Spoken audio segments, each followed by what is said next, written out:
Sorry, I think there's a bit of a technical issue there. Hello No, that's again. fine. No, it takes a while for the cameras to warm up, I think, when I promote people to panelist. So Right. good to have you here. Oh my gosh, Right. this is so Hi. exciting. On a personal level, I'm delighted to be talking to someone from the Natural History Museum. Um, Oh, so tell thanks. us, tell us about who you are, what you do, and also what is the Natural History Museum. I'm assuming everyone knows, but just in case. Just in case. So hi everyone, I'm Talia. I work at the Natural History Museum as a creative producer in the community and youth engagement team. And what is the Natural History Museum? At its heart and its core, it's a organisation with a mission to create advocates for the planet and look at our environment and how we can do better. We obviously do that through our exhibitions, our brand new gardens, which has only been open less than a year now. It's done through our schools program, it's done through our lectures, it's done through our events like lates and even things like the yoga sessions that we run. So yeah, there's loads of different ways that you can get involved. And most importantly, I think it's a free space for people to come and explore. Oh my God, absolutely. Also had no idea that you did so many cool things. Yoga? Yeah, yoga. And tell us, what exactly does a creative producer do? Great question, because I feel like the word producer kind of gets thrown around quite a lot. And lots of different organizations have different ways of describing a producer. But for the Natural History Museum and for me, it's very much about having someone who can get the job done in a meaningful way. So that might be the operational side of things and making sure that we can get an event off the ground and on the road. It might be going to meet young people, in my case, it could be any audience really, but for me, meeting young people and trying to engage them in the environment, in the planet, in science and arts. And it's ultimately for me, it's about connecting people and bringing people together. I love that. Okay, what a lovely definition. Also, it makes me want to do Thanks. that. It's great fun. I strongly recommend it. So tell us about your own journey into the creative industries. How did you get from school to where you are now? Oh gosh. So it's a long one, but I'll try and condense it for the sake of our time slot. So I grew up in London, born and raised Southeast London girl. I always knew I wanted to be in the arts and cultural heritage sector in some shape or form. Um, and so I kind of set off on my journey. I started off working in a coffee shop, like most people, just kind of like a side job. Um, and did that all the way through school, university. And then after university, I was like, God, it's really hard to actually get into the arts and the cultural sector. And I got offered the opportunity to go and work for a small opera company. And I knew nothing about opera. I mean, literally not the first thing. But I was like, well, it looks good on my CV. Why not?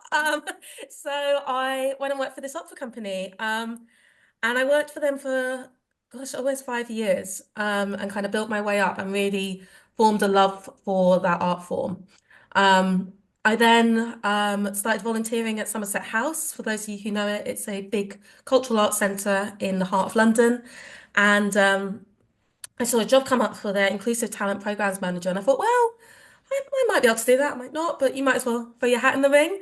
And I got that job, which is where I think we first met Sam, right? Through Somerset House. And then, so yes, I ran their programs for young people there between the ages of kind of 16 to 30. And I did that for a couple of years. And then a job came up for the manager role at the Natural History Museum in the same team I'm in now, actually, on a maternity cover. And I was like, well, I've not really worked in a science organization before, but why not? So I threw my hat in the ring for that. Got that, did that as a mat cover, and then got a permanent position as a producer. So really, really lucky I landed on my feet.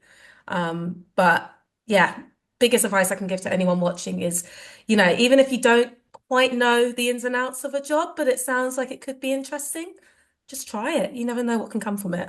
Absolutely. And I think it speaks volumes about how good you are at your jobs, the fact that you just give it a go and then they want to keep you. Probably Oh, thank you. yes. And also, yes, like you say, just give it a go. I think there's so much about the creative space that is actually not very easily visible from the outside. So when Yeah. someone is coming out of education, it's almost impossible for people to know the variety of options that are available to them. Oh, absolutely. It sounds like you learned so much about what was available throughout your journey. It was like, oh, I've just got a job here. This has opened a whole new world to me. Maybe I should try this new. Yeah, definitely. Like I when when I kind of started out on this journey, I was like, right, I'm going to be a curator. I am still to this day not. I've never been a curator, and who knows what happens in the future. But up until this point, that's not actually happened. But then I didn't know that there was this whole kind of area of working with young people. When I not to show my age here, but when I started out, there was very few young people's programs. And they were very competitive and very specific, looking for a certain kind of group of people. And I didn't really match any of those, so those didn't really feel accessible to me. But as time's gone on, young people's programs are everywhere, and I think that's incredible. So, again, for anyone watching, if you have an opportunity near you to get involved in a program, I couldn't recommend it more. It's such a great way to find out what's going on in the sector and what jobs are available to you. Absolutely. And it feels like there's like a web of cultural organizations that are helping young people as well. So you will, by default, get into one and then you'll learn about all of this other stuff that's going on. Yeah. So tell us a bit about how the Natural History Museum does help young people. Like, what are you working on at the moment? What have you? Oh, really, really exciting, actually. I have spent the last, goodness, almost 9 months working on our new youth program for the community and youth engagement team. So that's not youth across the whole museum. It's a very specific part of our programming. So if anyone's been to a Lates before at the Natural History Museum, it's that team, it's that runs it. And we are, yeah, hopefully about to launch a whole new youth program very shortly. So stay tuned to that. But that's my main bit of work at the moment. On top of that, I have the great pleasure of working with lots of community groups in our local area, going to visit them where they're at, having them come to the museum. We've had the opportunity to work wider with some of the other teams, and grow ideas, and connections there. So yeah, no day's the same. And when you are going out to local communities, what kind of Mm. stuff are you helping them do? Are you helping them kind of learn more about the sciences? Are you helping them build specific skills? It's a bit of everything, but to be honest, I might say that they help us as much as we're helping them. It's very much a two-way street, to learn and expand on our understanding of what youth programming means outside of the museum, and to understand what people really want from the museum. It's a bit of everything. So we've got an amazing partnership with Lego, the Lego Group. So we do a lot of Lego sessions out in the community, which I absolutely love doing, and isn't something that people expect us to do often. It's like Lego science, huh? But it really works. We do art sessions. We bring out specimens from the museum, for young people to handle and get a real close-up appearance of. Which obviously with museums you don't often think, oh, I can touch that, or I can draw that, or I can put that under a microscope, but that's all the sort of things that we do. And as I said, it's a really good opportunity just to get to know young people who live in the area and groups that are in the area, and hopefully expand on what we do, which suits them. So yeah, as I said, great job. Absolutely love that. Um, Also Lego, sorry, but I'd be so up for your job. Sounds fantastic. We've got a creative producer specifically working with Lego, and I think he is the best person for it, but also a lot of jealousy. A lot of people really love his job, so want to get involved. Um, so the Natural History Museum itself, Mm. I would love to know more about, I guess, the machine. How does it work? The different departments there. I mean, it must take a lot of different types of people in order to Yeah. operate. So we have 3 sites in total. I think a lot of people don't know that. So we have one in South Kent, one in Tring in Hertfordshire, and we actually have one in an undisclosed location. So it sounds more cryptic than it actually is. Oh God, it's But yeah, so we've got 3 sites. So actually across those 3 sites, there's about 1,500 people working at the organisation. So that's a huge number when you think about it. For context, when I was at Somerset House, the main team at Somerset House Trust was 120 people, give or take. So it's a huge operation.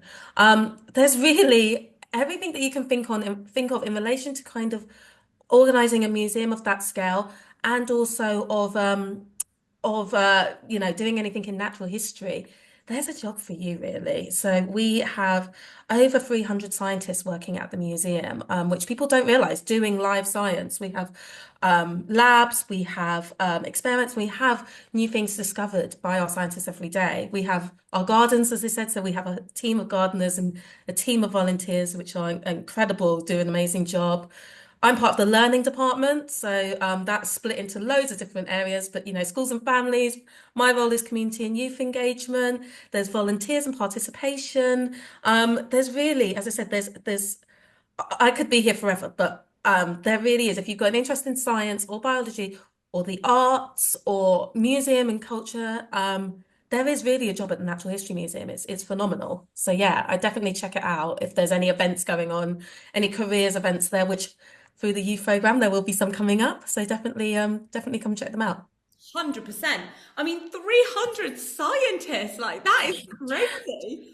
There's Also, a lot. they're kind of doing like pure science as well, I imagine, because Yeah, there's must be so many people that are sciencey, leave school or uni, and then they don't really go into, I guess, kind of traditional science. But this really yeah. Yeah, well, that's the beauty of it, I guess. Like if you are kind of set on being a kind of scientist in its kind of traditional and conventional sense, then there is a route for you there. But if there's also, you're like, actually, I really enjoy sciences, but I can't see myself sitting in a lab or testing X, Y, and Z.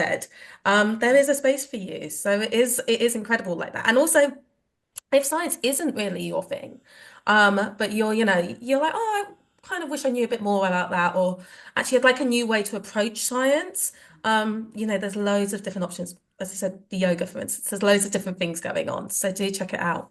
you could be a yoga instructor at the Natural History Museum. Not quite. I don't want to give mixed messages, but yeah, Freelance, but there are freelance. sessions. Okay, well, my question to you is, if you weren't doing what you're doing in at the Natural History Museum, what job would you want to do? Oh my goodness. I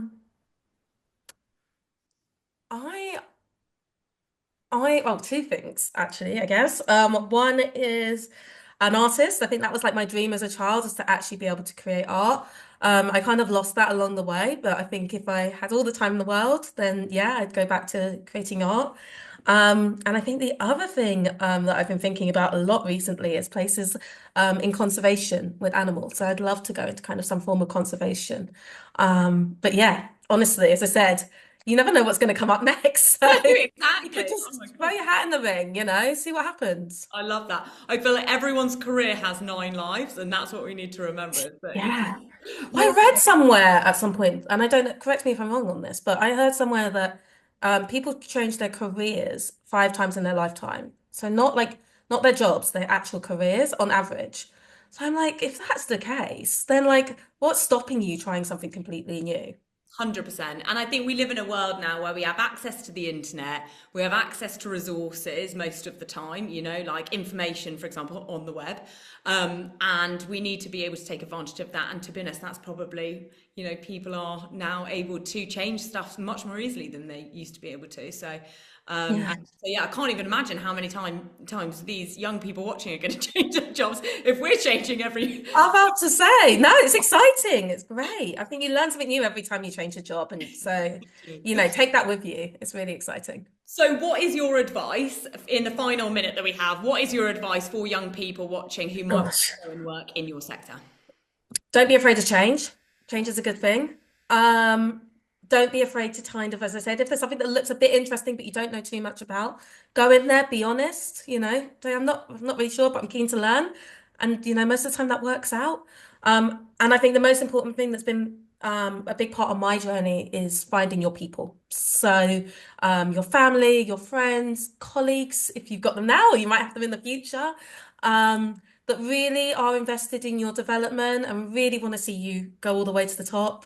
Hold on to those people. They're really important and they're definitely the reason why I'm where I am today. So yeah, find your people and hold on to them.